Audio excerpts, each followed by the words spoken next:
Welcome to day 2 of this training on Master Your Money Mindset. This is Shannon Tran, and today we're going to talk about getting a pulse of your current relationship with money. Because in order to really develop that financial confidence and elevate our money mindset, it's really critical that we get a sense of where we are and where we've been so we know what we need to do to get to where we want to go. So long before we can really create anything in this world, we have an energetic or emotional experience with it first. And really, what determines our relationship with money is the meaning we bring to it. And so, the first part of creating a new relationship with money is to begin changing the meaning that you've already assigned to it. So when you think about money, just notice the meaning that you bring to it. Is it money is a struggle? Or money's negative because there was a lot of arguments between your parents growing up around money, or a lot of fears around money, or people who had money were seen as greedy or selfish or shady. And just notice the meaning that you're bringing to money now, because you can't ask for more of something that you unconsciously or consciously dislike or repel or view as bad. They just don't mix. So what will happen is if you don't clean up that current relationship with money, you can work really hard but not attract more of it because you've got all these hidden meanings attached to money. And I'm just even thinking for myself, growing up as a child, I used to have a lot of negative beliefs around money. And part of it was because when I was growing up, my parents divorced when I was 6, and I didn't have an ongoing relationship with my dad. And so the only way that I knew he was alive was when I would open the mailbox and I would see his name and address, and that was our child support check coming in. And the sad thing is that, he had only lived like 5 or 6 miles away. And so for me, what happened is I started to associate a lot of sadness with money, right? Like I didn't deserve it and I couldn't have it. And so I noticed that as an adult, then I started to have a lot of struggles with money that didn't make sense to me and I didn't understand. And so it's really important that you can look at your current meaning around money. And so when we master our relationship with money, then we can begin to be more open to receiving, to be comfortable increasing our worth, to be able to think about money without coming from a place of scarcity or fear, and really be able to make money without burning out or needing to sacrifice what's important to you. So in order to do that, let's first look at your current beliefs around money. So just grab a pen and a piece of paper, and I'm going to say some statements, and just say the first thing that comes to your mind. Money is. So when I say money is, what's the very first that comes to your mind? Money is bad. Money is scary. Money is hard to come by. Like, just notice what's the first statements that come to your mind. The next is wealth is. So when you think of wealth, what's the first thought that comes to your mind?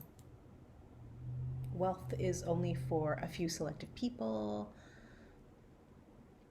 Wealth is hard to come by. Like, what do you notice with just the question or the statement of wealth is? And if you need a little more time to go through these statements, you could just pause the video at any time so you can get a real pulse of where you're coming from and where you're at. That way we know what to clean up when it comes to mastering your relationship with money.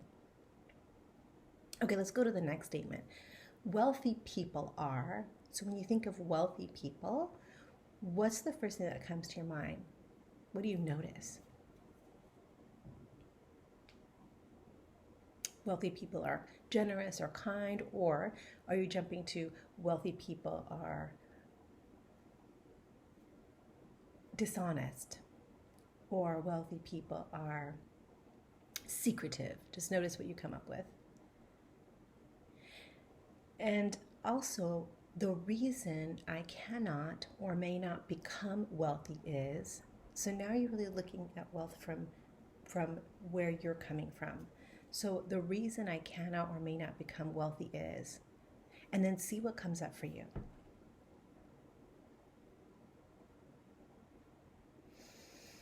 And now we're going to go even deeper here. So what I want you to do is answer the following questions with the first thought or experience or memory that comes to mind. What were your father's thoughts about money growing up? So what did your father say about money? What did you notice? Is there a particular memory or a phrase, right? Money doesn't grow on trees. So what were some of the things that your father said about money growing up? You can write those down. And again, if you need to pause the video at any time, you can, to go at your own pace. The next question is, what were your mother's thoughts about money growing up? What would she say about money? Would she say money is stressful? What were some of the things that she would say? And write those down. And if you weren't raised by your mother or father, then whoever raised you, you can replace that with their comments.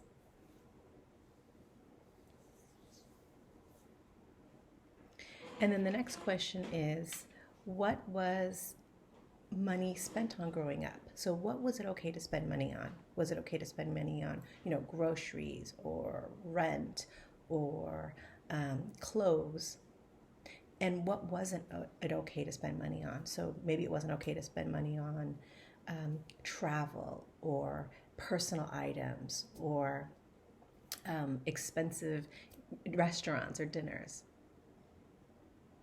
And this is a really interesting question, because when you look at what money was okay and not okay to spend on, you'll start to see the values that were there, right? So I noticed for me, when I was looking at this question, it was always okay for me to spend money on my education, and that's what allowed me to get a PhD, but it wasn't okay for me to spend money on like luxury items that I wanted, like a massage or a travel. Like that, I always felt a little guilty or awkward until I really worked on my relationship with my money, because there are a lot of areas where I was being cheap with myself or wasn't willing to invest in myself because there's so much fear there. And so notice what comes up for you.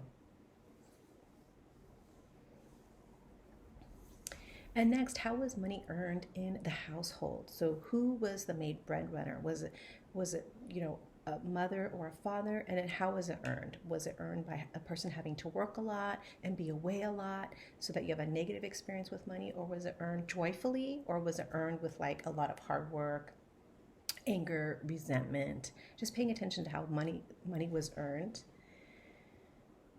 And then what did your parents actually say about money and about work? Now, as you go through these, questions and statements from earlier, it really may bring up a lot of powerful feelings and even negative memories or experiences.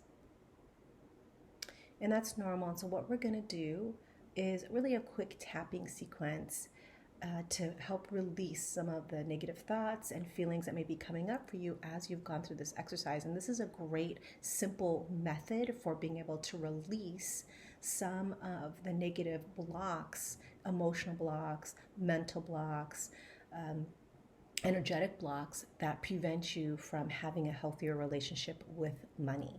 And if you've never heard of EFT, it stands for Emotional Freedom Technique, and there's a lot of research and information out there, and you can look at that as you see fit. But in the meantime, what we're going to do is just kind of tap out these old limiting beliefs around money and then tap into some new beliefs to reframe and repattern your relationship with money. Okay, so what we'll do is when we're tapping, we're going to just go through some statements, and that will help kind of release some of the destructive beliefs, and then we'll bring in some new thoughts, new beliefs, and new statements. So when you're ready, we're going to just start on the karate chop. And the nice thing about tapping is you don't have to do it perfectly. It's a very forgiving process. So just go along, have the intention to just clear whatever's coming up for you so that you can have a healthier, more empowering relationship with money. Okay, So even though I don't have a healthy relationship with money, or don't know how money works, or have a lot of fears around money, I deeply and completely love and accept myself. So money is not spiritual. I will never have enough money. I'll probably just fail at making money anyway. We can't afford that. Rich people are greedy and dishonest. If I'm successful, my friends will be jealous and stop liking me, and I'll be alone. I'm no better than my parents, so I shouldn't make more money than they did. I might forget what's truly important and not like the person I've become if I make too much money. Money is the root of all evil.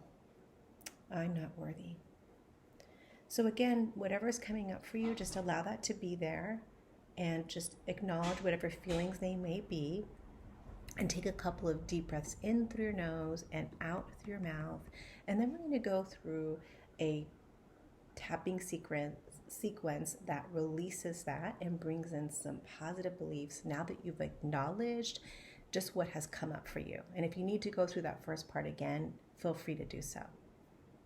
Now, what's interesting about money is that 90% of the population have an issue with low self-esteem.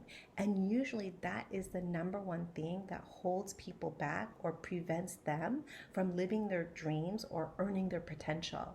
So you may have heard people out there say, most money problems are personal problems, right? Because it often has to do with our self-worth, our self-esteem, what we think we deserve. And so this tapping sequence is going to be releasing that and replacing it with some positive affirmations about your worth, your value, and your ability to create a healthy relationship with money where it's empowering and you're able to really earn your income potential. Okay, so here we go. I am free to create whatever I want with money. And I now choose to experience money as a spiritual resource in my life. I'm so grateful that there is enough money for everyone. And I am wise with my purchases, and I am a good steward of my money. I'm grateful that I am an honest and generous, rich person. I am a great example to my friends and family. I know that my parents did the best that they could, and I am allowed to do the best that I can. I am safe to create wealth. I am always following my spiritual guidance when it comes to money. Money is a God-given resource that I am choosing to use to bless myself and others. I am worthy, and I am ready to allow wealth to come into my life. And just breathe that in and just allow new possibilities, hope, forgiveness, really a clean slate so that you can move forward in your relationship with money. And as you go about your day, you may notice some new awarenesses about where your potential blocks may be, right? I mean, maybe you just never learned how to be responsible with money, or maybe you've never learned how money works, that it involves 3 important skills, which is making, saving, and spending according to your values. And so when we learn how money works on a practical level, and we combine that with how money works on a spiritual level, we can have a very powerful relationship with money and really be the master of our relationship with money. And so that concludes our training for day 2. We will welcome you next time to day 3 as we really work on taking a stand for building our financial confidence from the inside out. Until then, see you soon.